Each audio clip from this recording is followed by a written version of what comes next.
அவங்க அதான் சொல்றாங்க. திமுக பாஜக கூட்டணி வந்தப்போ அந்த சமயத்துல குடிக்கு அடிமையாக பழக்கப்பட்ட பலர் இல்ல பிரச்சனை என்னன்னா திமுகவுக்கு வயசு அதிகம், அதிமுகவுக்கு அது கம்மியான வயசு, காங்கிரஸுக்கு ரொம்ப பழைய வயசு, இப்ப பிஜேபிக்கு கொஞ்சம் கம்மி வயசு, விஜய் கட்சிக்கு ரொம்ப ரொம்ப கம்மி வயசு இப்பதான் ஆரம்பிச்சிருக்கு. அதனாலதான் அவரு கூட பாத்தீங்கன்னா 6 மணிக்குள்ள கூட்டத்தை முடிக்கிறார். நீங்க அந்த காலத்துல எல்லாம் பாத்தீங்கன்னா 12 காரணமே திமுக தான் சொல்றேன் சார்.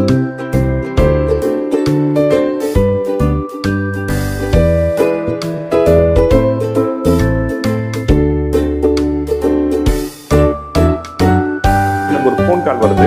கொங்கு நாடு ஜனநாயக கட்சி நான் நடத்தி கொண்டிருந்த பொழுது ஒரு நண்பர் கூப்பிடுறாரு என்ன ராமநாதபுரத்துல இருந்து, நான் உங்க கட்சியில் இணைந்து வாங்க அப்படிங்கிறாரு. அப்படியான்ட்டு நான் உடனே கிளம்பி போனா அவர் வயசு 85.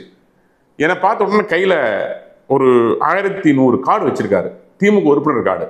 அதை எடுத்து என்கிட்ட போடுறாரு. இதெல்லாம் உறுப்பினர் கார்டு, நான் தான் கிளை தலைவர், நான் இனிமேல் திமுக இருக்க மாட்டேன், சரி என்ன நீங்க உங்க கட்சியில சேர்த்துக்குங்க. நான் சொன்னேன், ஐயா 85 வயசுல நீங்க எங்க கட்சிக்கு வந்து என்ன பண்ண போறீங்க, நீங்க வந்து ஒரு திராவிட ஐக்கியத்துல இருந்து இருக்கிறீங்க, ஏன் வரீங்கன்னு கேட்டேன்.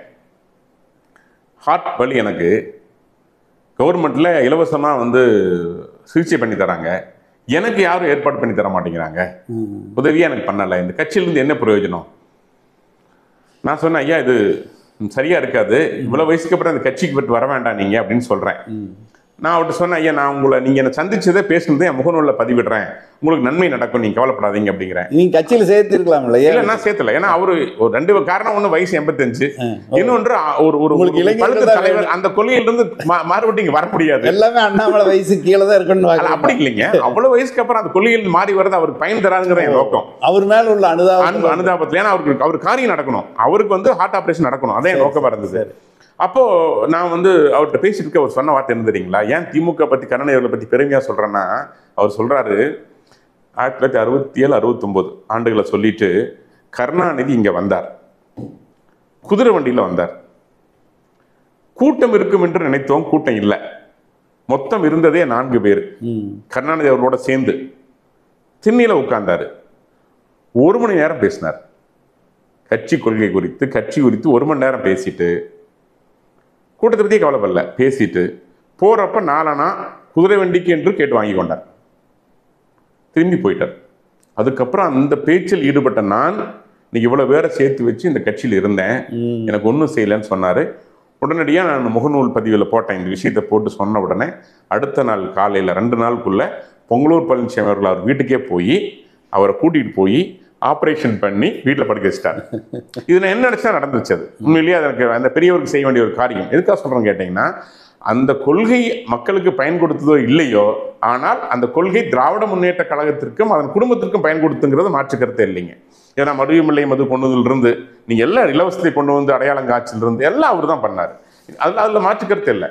அதனாலதான் நான் இப்ப என்ன சொல்றேன்னா, இந்த 2 கட்சிகளும் எப்படி அரசியல் பண்ணாங்கன்னா, தமிழர்களை தனியாக பிரித்து வைத்திருந்தார்கள். திராவிடர்கள் என்று சொல்லி இந்த மக்களை எல்லாம் ஒன்று சேர்த்துக்கொண்டு தமிழர்களையும் தன்னோடு சேர்த்துக்கொண்டு தமிழர்களுக்கு பதவி கொடுத்தாங்க. உதாரணத்துக்கு எடுத்துக்கங்க, திமுகல ஜாதி இல்ல சமூக நீதிமாங்க, ஆனா அவங்க கொடுக்குற சீட் எல்லாம் யாருக்கு அதிகமா இருக்கும்னா அந்தந்த பகுதியில் இருக்கிற அந்தந்த சமுதாயத்தை உங்ககிட்ட ஓட் பேங்க் இருக்கு. அதான் சொல்றேன், அப்படித்தான் வச்சு ஆட்சி பண்ணாங்க. ஜெயலலிதா அம்மையார் அதான் பண்ணாரு. அரசியல் வியூகம் அப்படித்தானே பண்ணுவாங்க. வியூகம் இல்லைங்க, பிரித்தாலும் சூழ்ச்சிக்கிறேன், நான் பிரித்தாலும் சூழ்ச்சிக்கிறேன், அது சமநீதியே அல்லங்கிற நான். நீங்க என்ன பண்றீங்க, அந்த இருக்கிற டாமினன்ட் கம்யூனிட்டியை உங்க கையில வச்சுக்கிட்டு டாமினன்ட் கம்யூனிட்டியும் ஆதிக்க ஜாதின்னு சொல்லக்கூடிய அளவுக்கு நீங்களே பண்ணி விட்டுட்டு நீங்களே அவனை கூப்பிட்டு டம்மியா வச்சுக்கிட்டு யாரோ 2-3 ஏடிஎம்கேல வந்து அந்த சமுதாயத்தை சார்ந்ததை வச்சுக்கிட்டு நீங்க வந்து 13 அமைச்சருக்கு இன்னைக்கு மொத்தமா 13 அமைச்சர்கள் மட்டும் இல்ல, மொத்தமா ஒரே ஜாதியில் இருந்தாங்க. அதே 13 அமைச்சர்கள் அப்படியே இன்னைக்கு வந்து திமுக போயிட்டாங்க. பாத்துக்கலாம். அப்ப இந்த கட்சிக்கு என்ன கொள்கை, திமுகவுடைய கொள்கை ஆழமா அதிர்த்துவா பதிவு செஞ்ச ஆளுக்கு மந்திரி பதவி தராம அதிமுக இருந்த முத்துசாமிக்கும் ரகுபதிக்கும் நம்ம சேகர் பாபுக்கும் தான் திமுக பதவி கொடுத்திருக்குது. சரிங்களா? பாஜக மட்டும் என்ன நடக்குது பாஜகவுல? ஏங்க இப்ப துணை ஜனாதிபதிய ஒரு பெரும்பான்மை சமூகத்தை பார்த்து தான் கொடுத்துருக்குது. இல்லைங்க, அவருடைய எப்படி கேடர் கொள்கை எப்படிங்க? 16 வயசுல இருந்து அரசு இருந்தவர், கொள்கை மாறுபட்டு நான் கொடுக்கலையே, கொள்கையில் ஊறி போறோம் தானே கொடுக்குறோம் சார் நாங்க. நீங்க உங்களுக்கு நேர எகென்ஸ்டா இருக்கிற அதிமுக கொண்டு வந்து 13 அமைச்சர் போட்டிருக்கீங்கன்னு கேட்கறேன் நான். இல்ல, தமிழ்நாட்டுல வந்து ஒருவேளை நீங்க பாஜக ஆட்சி அமைச்சாலும் 13ல 16 அமைச்சர் அவங்களுக்கு கொடுப்பீங்க, அதுல என்ன சந்தேகம்? சரி, நீங்க எங்க கொள்கையை ஏத்துக்கிட்டு எங்க கொள்கையோட வந்து அந்த கொள்கைக்கு உடன்பட்டு இருந்துச்சுன்னா கொள்கையில இப்ப நான் வந்திருக்கேன் இல்ல முதல்ல சொல்றேன், நான் வந்திருக்கேன் பிஜேபியில வந்திருக்கேன், வந்து ஒரு கொங்குல இருந்து வந்திருக்கேன், இந்த தேசத்தின் மீது பற்று இருக்குது, ஒரு சின்ன வட்டத்துல தான் ஒரு பெரிய வட்டத்துல வந்திருக்கேன், நான் கொள்கையில மாறுபடல. ஆனா அதே சமயம் புதிதாக யார் வந்தாலும் கட்சியில பொறுப்பு கொடுக்கப்படும். ஆனால் அவர் செயல்பாட்டை உன்னிப்பாக கவனிக்கின்ற கட்சியாக பாரதிய ஜனதா கட்சி இருக்கும். அப்படி பார்த்தா பொறுப்புகள் வழங்கப்படும், அப்படி பார்த்தா கொடுக்கப்படும். எவ்வளவு பெரிய முக்கியமான பொறுப்பு இருந்தாலும் சரி, 200-250 பேர் உட்கார்ந்து ஆய்வு செய்து இவர் சரியாக செய்வாரா என்று பார்த்து தான் கொடுப்பாங்க. அப்படி இல்லாம கொள்கைக்கு மாறுபட்டாங்க. நீங்க அதனாலதான் பாக்குறீங்க பிஜேபியில இருந்து வெளியே போற ஆட்கள் நீங்க கவனிச்சு பாருங்க, ரொம்ப கம்மியா இருப்பாங்க. நேற்று நான் பதிவு இன்னைக்கு போட போறேன், நேற்று போயிருந்தேன் நான். ஒரு தம்பி திமுக போயிட்டாருங்க, கவுன்சிலர், சூலூர் கவுன்சிலர் ஒருத்தர் திமுக போயிட்டார். ஒரு மாசம் இது நான் போறேன் கட்சியில் இணையணும்னு சொன்னாரு, நான் போறேன், திரும்ப கட்சிக்கு வரணும்னாரு. அவர் சொல்றாரு, நான் ஒரு மாதமாக தூங்கவில்லை அண்ணா. என்ன காரணம்னு கேட்டேன். நானும் ஒரு 10 வயசுல இருந்து பிஜேபியில் இருக்கிறேன், திடீர்னு நான் கவுன்சிலர், எனக்கு நிதி கிடைக்கல, செயல்பட முடியலன்னு தான் திமுக போனேன். ஆனால் இந்த ஒரு மாதம் எனக்கு தூக்கம் வரல. ஏன்னா நான் திமுக உறுப்பினராக செத்து போய் விடுவணும்னு பயந்துட்டேன். எனக்கு திரும்ப பிஜேபிக்கு வரணும். ஏன்னா இந்த தேசத்தின் மீது அக்கறை கொண்ட கட்சி, உண்மையிலேயே ஆன்மீகத்தின் மீது அக்கறை கொண்ட கட்சி, இந்த நாட்டின் மீது அக்கறை கொண்ட கட்சி, நான் வரணும்னு சொல்லி நேசாங்க நினைச்சாரு. சரி, நினைச்சாரு. இந்த மாதிரி ஆட்கள் தான் பிஜேபியில் இருப்பாங்க. அதனாலதான் பிஜேபியில இருந்து வெளியே போற ஆட்கள் ரொம்ப கம்மி. அதே மாதிரி திமுக போனா கொட்ட மாட்டாங்க, திரும்பி வந்துருவாங்க. ஏன்னா அந்த அளவுக்கு தேசத்தின் மீது பற்றை, தேசத்தின் மீதான அந்த சுதந்திர உணர்வை அழுத்தி வைத்திருக்கின்ற கட்சி பாரதிய ஜனதா கட்சி. இதை நீங்க வேற கட்சியில பார்க்க முடியாது. இல்ல நீங்க என்ன காரணத்தை சொல்றீங்களோ அதே காரணங்களாலதான் அவங்க அதிமுகலே அதிகமா பெரும்பான்மை ஜாதிக்கான அந்தஸ்து கொடுத்து வச்சிருக்காங்க. திமுகலே அதைத்தான் பண்ணிருக்காங்க. நான் என்ன சொல்றேன், இப்ப நான் சொல்ல வர விஷயம் நீங்க தெளிவா சொல்லிட்டீங்க. அதாவது பெரும்பான்மை சமூகத்துல இப்ப நீங்க இருக்கிறீங்கன்னா உங்களோட உழைப்பை பார்த்து அந்த சீட்டை கொடுக்குறாங்க. ஒரு எம்எல்ஏ 10 எம்எல்ஏ இருக்கலாம், 100 எம்எல்ஏ இருக்கலாம், நல்ல உழைச்சவங்களுக்கு கொடுத்துருக்குறாங்க, அவ்வளவுதான். இதுல இப்ப நீங்க அதுல பார்த்தா இலா கணேசன்லேருந்து இவர் வரைக்கும் நம்ம பார்த்துட்டோம், சிபிஆர் வரைக்கும். இந்த கட்சிக்குள்ள இங்க இருக்கிற எஸ்ஆர் சேகர் வரைக்கும் நாங்க பார்த்துருக்கோம். அவ்வளோ பெரிய பொறுப்புகள்லாம் நிறைய பேர்த்துக்கு. ஆனா நேற்று வந்தவங்களுக்கு கூட கட்சி பதவிகள்லாம் நிறைய அளவுக்கு கொடுத்துருக்காங்க. வானதி ஸ்ரீனிவாசனை விட கடுமையா பாடுபட்டவங்க பாஜக இருந்திருக்காங்க. அவங்களுக்கு என்ன இங்க கொடுத்துருக்காங்கன்னு இன்னும் தெரியல. இன்னும் சொல்லப்போனால் மிசா நாராயணனை பற்றி நானே எழுதியிருக்கேன், நீங்கள் நிறைய படிச்சிருக்கீங்க. மிசா நாராயணா ஆரம்ப காலத்தில் பாஜகவுக்காக பாடுவார். அந்த குடும்பம் இன்னைக்கு எங்கே இருக்குது, அவங்க ஒய்ஃப் எப்படி போனாங்க அப்படிங்கிறத பற்றி ஆய்வு பண்ணுறதுக்கு இன்னைக்கு ஆள் இல்லை. அதே மாதிரி திடீர்னு வந்தார் அண்ணாமலை, சுனாமி மாதிரி வந்தார், ஐஏஎஸ் ரிசைன் பண்ணிட்டு வந்தேன்னாரு. இன்னைக்கு தமிழ்நாட்டில் பாஜகன்னா அண்ணாமலை தான் அப்படிங்கிற அளவுக்கு அவர் பேர் எடுத்துட்டார். அவருடைய உழைப்பு, அவருடைய பிரபல்யம், அதெல்லாம் நாங்கள் மெச்சத்தகுந்த விஷயம். ஆனால் புதிதாக அவர் அண்ணாமலை பாஜக தலைவர் ஆகும்போது அந்த மாதிரி எல்லாத்துக்கும் வாய்ப்பு கிடைச்சதா? இங்கே கட்சிக்கு 30-40 வருஷம் பாடுபட்டு இருக்கிறவங்க இருந்துகிட்டு தான் இருக்காங்க. நீங்கள் கேட்குற கேள்வி நியாயமானது தான். அதாவது இன்னும் சொல்ல போனால் உங்களே கூட எடுத்துக்கங்க, கோமாத்தாக்காலிருந்து வந்தீங்க, இவங்க டக்குன்னு கொடுத்துட்டாங்களா விவசாய மாநில தலைவர் பதவி கொடுத்துட்டாங்க. அதான் சொல்கிறேன், நீங்கள் 2 பார்வையை பார்க்கணுங்க. திமுக பார்க்கின்ற பார்வை என்பது வேறு, அது தன் குடும்ப நலனுக்கான பார்வை. இவருக்கு பதவி இல்லை. எனக்கு கூட கொஞ்சம் ஆசை இருக்கு. என்னன்னா திமுக போனா லேட்டாக பதவி வர்றதுக்கு நான் முடிச்சல வராம கூட போயிரு. ஆனா பாஜக உடனே பதவி கொடுத்துருவீங்க. நீங்க நிறைய பேசிருக்கீங்கன்னா அதுக்கு பதில் கொடுத்துறேன். சரி, திமுக பதவி தருவது என்பது தன் குடும்ப நலனுக்கு பாதுகாப்பு இருக்குமா, தன் கொள்கை, தன் குடும்பத்துக்கு ஏற்ற கொள்கையோடு, கட்சியோட கொள்கையோடு இணைந்து போகுமா, கொஞ்சம் குடும்பம் பெருசா இருக்கு, அப்படி பார்த்து பொறுப்புகளை கொடுப்பாங்க. அதில் அதுக்கு ரொம்ப சாதகமாக எதையும் செய்ய துணிந்த ஆட்களுக்கு உண்டு. அதில் செந்தில் பாலாஜி ஒரு சிறந்த உதாரணமாக நான் சொல்ல முடியும். ஏன்னா ஜெயிலில் 1.5 வருஷம் ஜெயிலில் மந்திரியா வச்சிருந்தவர் ஸ்டாலின். அவர் ஸ்டாலின் குறித்து என்ன கரூர்ல பேசினாரு அப்படிங்கறதும் ஸ்டாலின் அவர்கள் பேசுவாரு. திமுக உங்க கண்ணுல விரலுட்டு ஆட்டிட்டாரு தானே, அது உண்மைதானே? நான் சொல்றேன் அதுதான் செலக்ஷன். யாரை எங்க வைத்தால் தன் குடும்பம், தன்னுடைய கட்சி தான் வளம் பெறுவோங்கிறத பற்றி சிந்திக்கிற கட்சி திராவிட முன்னேற்ற கழகம். ஆனால் யாரை எங்க வைத்தால் இந்த தேசம் வலுப்பெறும் அப்படின்னு சிந்திக்கின்ற கட்சி பாரதிய ஜனதா கட்சி. அதெல்லாம் நீங்க 2 வித்தியாசத்தை பார்க்கணும்.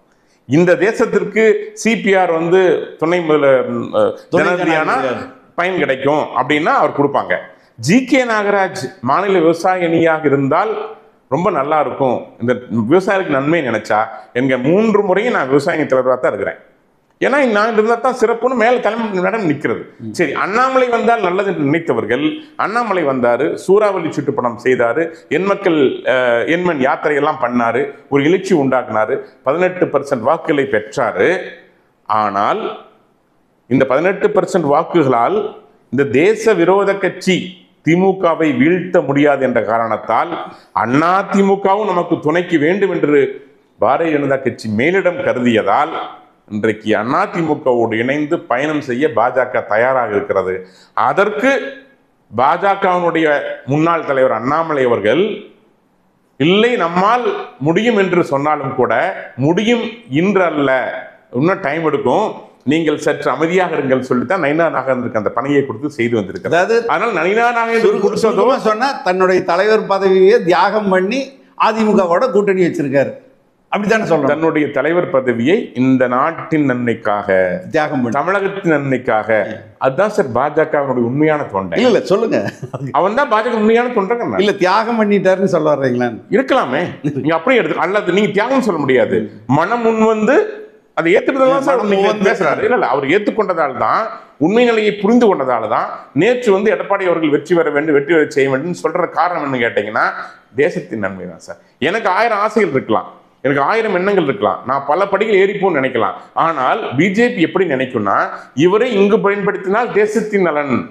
திமுக என்ன நினைக்குன்னா, இவரை இங்கு பயன்படுத்தினால் நம் குடும்பத்திற்கு பலன், இந்த அளவு கனிமலை கொள்ளையடிக்கலாம், டாஸ்மார்க்ல 1000 கோடி கொள்ளையடிக்கலாம் அப்படின்னு நினைச்சதுன்னா, அதற்கான ஆளை தேர்வு செய்கின்ற கட்சி திராவிட முன்னேற்ற கழகம். இந்த நாட்டின் நலனுக்காக இவர் இங்கே வைத்தால் இந்த சமுதாயம் வளப்பெறும் என்று நினைத்தால் அவரை வைக்க வேண்டும் என்று நினைக்கின்ற கட்சி பாரதிய ஜனதா கட்சி. இதுதான் சார் ரெண்டுக்குள்ள முக்கியமான வேறுபாடு, வேற ஒண்ணுமே இல்லை. சரி, பாட்டில் சொன்னீங்க, பணம் சொன்னீங்க, அடுத்து இன்னொன்று சொன்னீங்களே, பாட்டில் பணம் பிரியாணி, இந்த 3 வந்து உங்கள் பாஜக கட்சியில் இல்லைங்கிறீங்களா? உங்கள் தேர்தல் காலத்தில் அது பயன்படலைங்கிறீங்களா? சொல்லுங்க சார்.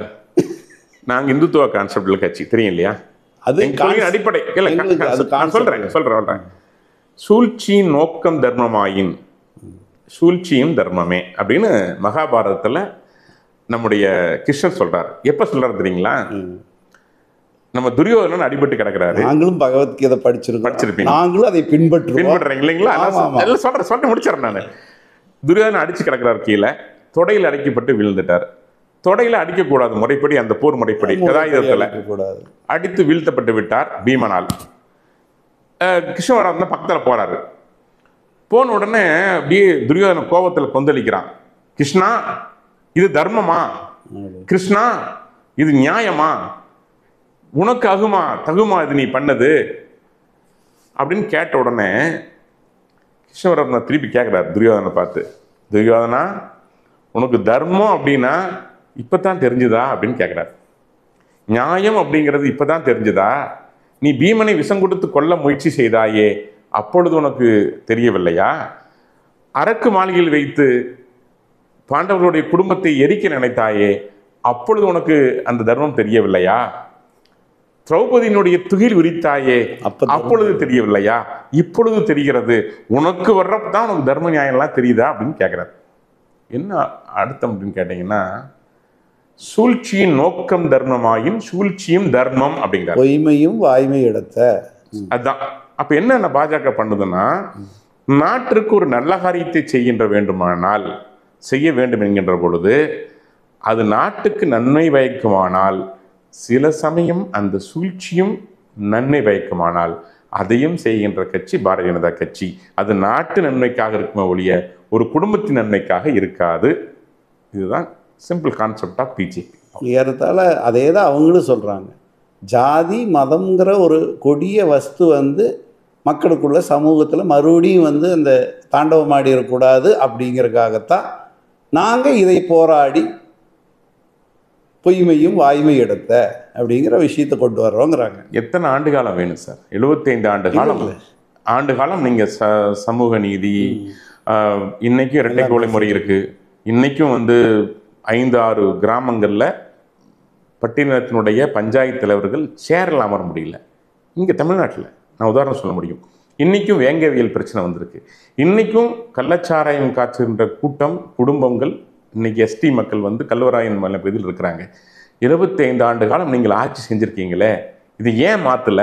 நீங்க எதிர்கட்சியில் உட்கார்ந்துருக்கிறீங்க, அதெல்லாம் போய் போராட்டம் பண்ணலாமே. பண்ணியிருக்கோம்ல. அதனால தானே 10 ஆண்டு காலத்துல மோடி அவர்கள் 80 கோடி மக்களை வறுமையில் இருந்து 25 கோடி மக்களை மீட்டு கொண்டு வந்திருக்குன்னு நான் சொல்றேனே. அதை நீங்க செய்யலையே. இப்ப காங்கிரஸோட கூட்டணியில் இருந்தீங்க, 18 ஆண்டு காலம் கூட்டணியில் திராவிட முன்னேற்ற கழகம் இருந்திருக்கிறது. 18 ஆண்டு காலத்துல தமிழர்களுக்கு செஞ்ச நன்மை என்ன? எந்த கச்சத்தீவு எதிர்த்து நீங்க தீர்மானம் போட்டீங்களோ, எந்த கச்சத்தீவு மீட்க வேண்டும் என்று தீர்மானம் நீங்க போட்டீங்களோ, உங்க தந்தை போட்டாரோ, கருணாநிதி போட்டாரோ, அதே தீர்மானத்தானே இன்னைக்கு ஸ்டாலினும் போடுறார். அதே தீர்மானத்தானே அவருடைய மகன் உதயநிதியும் போடுறார். இன்னொருதையும் போட போறார். அப்படின்னா உங்க கொள்கை எங்கே வெற்றி பெற்றிருக்கிறது? எங்கே இந்த பட்டியல மக்களுக்கு வாழ்க்கையை நீங்க கொடுத்திருக்கிறீங்க? இன்னைக்கும் மதுவுக்கு அடிமையாகி கூட்டம் எங்க அதிகம்னா மதுக்கடையில் அதிகமா இருக்கிறது. 40% ஆஃப் த பட்டியலின மக்கள் சாராயத்துக்கு அடிமையாக இருக்கிறார்கள். அவருடைய குடும்பத்துல பல கிராமங்கள்ல சொல்றேன் சார், நான் போய் நேர்ல பார்த்து சொல்றேன்.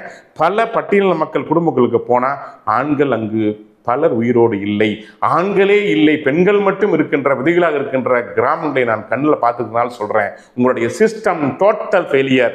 நீங்கள் இந்த மக்களை ஏய்த்து மதுவுக்கு அடிமையாக்கி உங்கள் குடும்பம் ஆளுவதற்காக இந்த தமிழ்நாட்டை ஏமாற்றிக் கொண்டிருக்கீர்கள் என்பதுதான் உண்மை.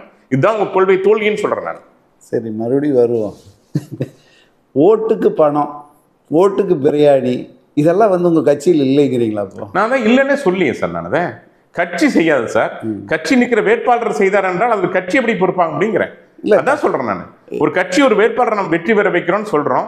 அவருடைய தன்னுடைய அந்த இடத்துல வெற்றிக்கு பொறுத்த வரைக்கும் அந்த இடத்துல எதிராளி என்ன ஆயுதத்தை பயன்படுத்துகின்றானோ அந்த ஆயுதத்தை அவன் பயன்படுத்தி இந்த இடத்துல வெற்றி பெற்றால் மக்களுக்கு நல்லதுன்னு நினைத்தால் அதை செஞ்சாருன்னா அதை பாஜக எப்படி தடுக்க முடியும்னு கேட்கறேன். உங்க தேர்தல் அறிக்கையில மதுவிலக்கு பூரண மதுவிலக்கு அமுல்படுத்துவோன்னு என்னைக்காவது தேர்தல் அறிக்கையில சொல்லியிருக்கிறீங்களா? சார், பூரண மதுவிலக்க தமிழ்நாட்டில் மட்டுமாவது அமல்படுத்துவேன்னு சொல்லியிருக்கிறீங்களா? எத்தனை பேசுறீங்க இல்லையா சார்? நீங்க ஒரு விஷயம் பார்க்கணும் சார். இல்ல அதுக்கு வாய்ப்பு இல்லைன்னு சொல்றீங்களா? இப்போ கல்லை கொண்டு வருவோம்னு நாங்க சொன்னோம். நாங்க கருக்குல நாங்க வந்து கல்லை கொண்டு வரோம்னு சொன்னோம். ஏன்னா கல் என்பது போதைப் பொருள் அல்ல அப்படிங்கிறது எங்களுடைய கான்செப்ட். அது உணவுப் பொருள். சரிங்களா? கல் என்கிறது போதைப் பொருள் அல்ல. இல்ல நீங்க கல்லு குஜராத்ல இல்ல கல்லு விற்கிறவங்களுக்கு அது போதைப் பொருள் இல்ல, கல்லு குடிக்கிறவனுக்கு அது போதைப் பொருள். நான் குடிக்கிற இடத்துல இருக்கிற நீங்க நான் சொல்லி முடிச்சிடறேன் சார். நீங்க வந்து எந்த கான்செப்டுக்கு வரணும்னு சொல்றேன். நீங்க மது அப்படிங்கிற கான்செப்ட்னால சொல்றேன். குஜராத்ல மதுவிலக்கு முழுமையா இருக்கு. அங்க சாராயம் நீ குடிக்கூடாதுங்கிறது இல்லை. சாராயம் குடிக்கலாம், பர்மிஷன் வாங்கிக்கணும். நீங்க சாராயம் குடிக்கிறீங்கன்னா அங்க பர்மிஷன் வாங்கிட்டு பெர்மிட் இருந்தா நீங்க சாராயம் குடிக்கலாம், லைசன்ஸ் வாங்கிட்டு கொடுக்கலாம். அங்கேயும் கள்ளச்சாராயம் இருக்குது, இல்லாம இல்லை. யூபி எங்கள் பிஜேபி அரசாங்கம், அங்கேயும் பீகார் கூட்டணி ஆச்சு. அங்கே சாராயம் குடித்தாலோ சாராயம் வைத்திருந்தாலோ தண்டனை கடுமையாக இருக்கும். நான் சமயத்தில் போயிருந்தேன். 1500 on the spot penalty plus 1 ஆண்டு ஜெயில் இன்னைக்கு வச்சுருக்காங்க பீகாரில். பட் தமிழ்நாட்டில் என்ன பிரச்சனைனா, நீங்கள் சாராயம் குடிப்பதை ஊக்குவிக்கிறீர்கள் அப்படிங்கிறது தான் பிரச்சனை. சாராயத்தை ஒரு தொழிலாக நடத்துகிறீர்கள் தான் பிரச்சனை. ஒரு அரசே எடுத்து நீங்க ஊருக்கு ஒரு கடை திறந்து சாராய குடிக்கிறவனை கூட குடிகாரன்னு சொல்லாம மது பிரியர்னு சொல்லி நீங்க அவனை அந்த குடிக்கிறவனை தாங்கி பிடிக்கிறீங்கல்ல உங்க வருமானத்துக்காக. அதுதான் சார் பிரச்சனை, வேற ஒன்றும் பிரச்சனை இல்லை. நாங்கள் குடிக்க எதிரானவர்கள்ல குடிப்பது மருந்து போல அளவா குடிக்கிறோம். அமெரிக்காவில் பல பேர் இருக்கான், இந்தியாவிலையும் பல பேர் இருக்கிறான். நைட் ஒரு பெக் சாப்பிட்டு படுத்துங்கிறவங்க கூட பல பேர் இருக்கிறான். நாங்கள் அதை பற்றி நாங்கள் அவனுடைய சுய உரிமை அது, அந்த நாங்கள் தலையிடவே இல்லை நாங்கள். பட் நீங்கள் திணிக்கிறீங்கல்ல, அப்பாவி மக்களை குடிக்க வச்சு உங்கள் வருமானத்திற்காக நீங்கள் பலியிட ஆக்குறீங்கல்ல, அதைத்தான் சொல்கிறோம். இல்லை, இது வந்து ஒரு பெரிய டாபிக். இது வந்து நீங்கள் கலைஞர் காலத்தில் 1972 காலம் 71 காலத்தில் கல்லுக்கடை ஓப்பன் பண்ணுறாங்க. ஒழிச்சுக்கட்டு கல்லுக்கடையை முடிச்சுக்கட்டு அப்படிங்கிற மாதிரி பிரச்சாரப்போ வருது. அப்போ தாய்மேல் ஆணையாக வந்து எம்ஜிஆர் வந்து கல்லுக்கடை சாராயக்கடை ஒழிப்பேன் பூரண மதுவிலக்குன்னு அறிவிக்கிறாரு. அதே மாதிரி 77 கொண்டு வர்றாரு. 77 பூரண மதுவிலக்கு அறிவிச்சு 2.5 வருஷம் வந்து எல்லாரும் வத்தி வறண்டு போகிறாங்க. 80 திரும்ப சாராயக்கடை கல்லுக்கடை திறக்கிறாரு. அதுக்கப்புறம் பார்த்தீங்கன்னா மதுபானம், அதாவது அந்நிய மதுபானத்துக்கு லைசன்ஸ்ன்னு சொல்லி அதை மூடுறாரு. இப்படியான அதுக்கு ஒரு நீண்ட நெடிய வரலாறு இருந்தால் கூட இதையே அரசே மது விற்கிறது, டாஸ்மாக் மூலமாக விற்கிறது அப்படிங்கிற ஒரு விஷயத்தை கொண்டு வந்தவங்க அம்மையார் ஜெயலலிதா. அவங்க கொண்டு வந்த பிறகு தான் ஒவ்வொரு ஐஏஎஸ் அதிகாரிகளும் அந்தந்த மாவட்டத்தில் கலெக்டருக்கு போய் மதுக்கடை திறந்து வச்சு பட்டதாரி இளைஞர்களை வச்சு மதுவை விற்க வச்சாங்க. இதுதான் இதோடைய ஆரம்ப கட்டம். நீங்கள் சொல்லக்கூடிய அந்த மது விற்பனைங்கிறது அதிமுகவில் தான் முழுமைப்படுத்தப்பட்டதுன்னு சொல்லலாம். அதாவது ஊக்குவிக்கிறது, அது ஒரு மது பிரியர்கள்னு சொல்லி. இப்போ ஏறத்தாழ அது வளர்ந்து இப்படி வந்தாச்சு. இப்போ இதுக்கு வந்து திமுக காரணமாக அதிமுக காரணமான ஒரு பெரிய இது நடத்தும் போது கருணாநிதியை தான் குற்றம் சாட்டுறாங்க, ஃபஸ்ட்டு ஓடிடுறாங்க. ஏன்னா இலவச மது கொண்டு வந்து அவர் தான் கொடுத்தார். இல்லை இலவச மலிவிலை மது இலவச மது மலிவிலை மது கொண்டு வந்து அந்த காலகட்டத்திலலாம் 70 குடிக்க வச்சு பழகிறதுக்கு மலிவிலை மது ஒரு கான்செப்டா 72 வந்து நான் எங்கள் அப்பா பெரிய அளவில் மது குடிக்கிறவர். அதில் கல்லுன்னா ரொம்ப இஷ்டம். காலையில் மில்லுக்கு போகிறதுக்கு முன்னாடி முதல்ல போய் கல்லுக்கடையில் குடிச்சிட்டு மல்லாந்து விழுந்துருவார். இது மாதிரி கூலி தொழிலாளிகள் மில் தொழிலாளிகள் எல்லாமே முதல்ல கல்லைத்தான் குடிப்பாங்க, அப்புறம் போதபத்துலின்னு சொல்லி சாராயத்துக்கு போவாங்க. சாராயம் சாயங்காலம் குடிப்பாங்க. இந்த 2 கலந்து குடிச்சு 2மே மப்பு வெள்ளடான்ட்டு அடுத்தது மதுவுக்கு வர்றாங்க. இது வந்து கிட்டத்தட்ட 50 ஆண்டு கால வரலாறு இருக்குது. காமராஜருக்கு பின்னாடி வந்த அரசு பூராமே நீங்கள் சொன்ன மாதிரி டேஸ்ட்.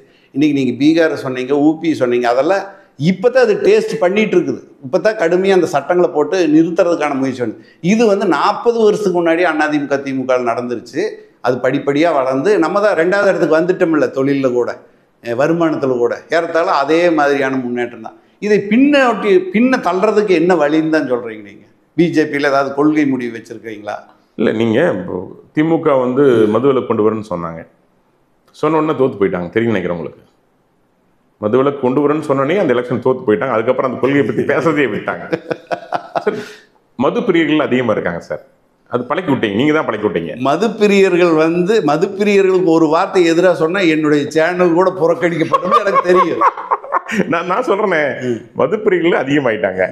ஸோ அப்போ அது வந்து அளவாக குடிக்கிறாங்களா அதிகமாக குடிக்கிறாங்களா அப்படிங்கிறது அவங்களோட முடிவு. எங்கள் நோக்கம் என்னென்னா, அவர்கள் அதிகமாக குடித்து தங்கள் வாழ்வாதாரத்தை குடும்பத்தை இழந்து விடக்கூடாதுங்கிறது தான் நோக்கம். எதுவுமே மெடிசன் மாதிரி இருந்தால் பிரச்சனை இல்லை. அது மாதிரி சில பேர் நீக்கி இருக்கிறாங்க. பல பேர் குடும்பத்திலேயே அவங்க மனைவி அனுமதியோட குடிக்கிற ஆட்களும் கூட இருக்காங்க. இப்போ திரும்ப நான் சொல்கிறது என்னன்னு கேட்டிங்கன்னா, நீங்கள் இதை பற்றியெல்லாம் கவலைப்படாமல் இது நமக்கு சௌரியமாக இருக்கும் அப்படின்னு நினச்சிக்கிட்டு அதை திணிக்கிறீங்கல்ல, அதை குவார்டர் பாட்டில் கூட எலெக்ஷன் சமயத்தில் கொண்டே மக்களுக்கு குடிக்க வைக்கிறீங்கல்ல சார். உண்மையில சொல்கிறேன் சார், இன்றைக்கும் எங்கள் பிஜேபிக்காரன் சொல்கிறாங்க, பிஜேபியில் பல பேர், நிர்வாகிகளில் பல பேர், தொண்டர்களில் பல பேர் திமுகவோட கூட்டணி சேர்ந்ததுக்கு அப்புறம் தான் குடிக்க பழகிட்டோம் அப்படின்னு சொல்ற. இல்லை, அந்த கட்சியை தவிர வேற இல்லைப்ப, அதுதான் பிரச்சனை. இல்லை, அது குடிக்க பழகிவிட்டது திமுக தொண்டர்கள் வந்து கட்சியில் சேர்ந்தா தண்ணி அடிக்கணும்னு பழகிட்டாங்க போடுறது. இல்லை, அப்படி இல்லை, பழகிவிட்டதே திமுக தாங்கிறேன் நான். இல்லை, அவங்க அதான் சொல்றாங்க, திமுக பாஜக கூட்டணி வந்தப்போ அந்த சமயத்தில் குடிக்க அடிமையாக பழக்கப்பட்ட பல. இல்லை, பிரச்சனை என்னன்னா திமுகவுக்கு வயசு அதிகம், அதிமுகவுக்கு அது கம்மியான வயசு, காங்கிரஸுக்கு ரொம்ப பழைய வயசு, இப்ப பிஜேபிக்கு கொஞ்சம் கம்மி வயசு, விஜய் கட்சிக்கு ரொம்ப கம்மி வயசு இப்போ தான் ஆரம்பிச்சிருக்கு. அதனாலதான் அவரு கூட பாத்தீங்கன்னா 6 மணிக்குள்ள கூட்டத்தை முடிக்கிறார். நீங்க அந்த காலத்துல எல்லாம் பாத்தீங்கன்னா 12. அது காரணமே திமுக தான் சொல்றேன் சார்.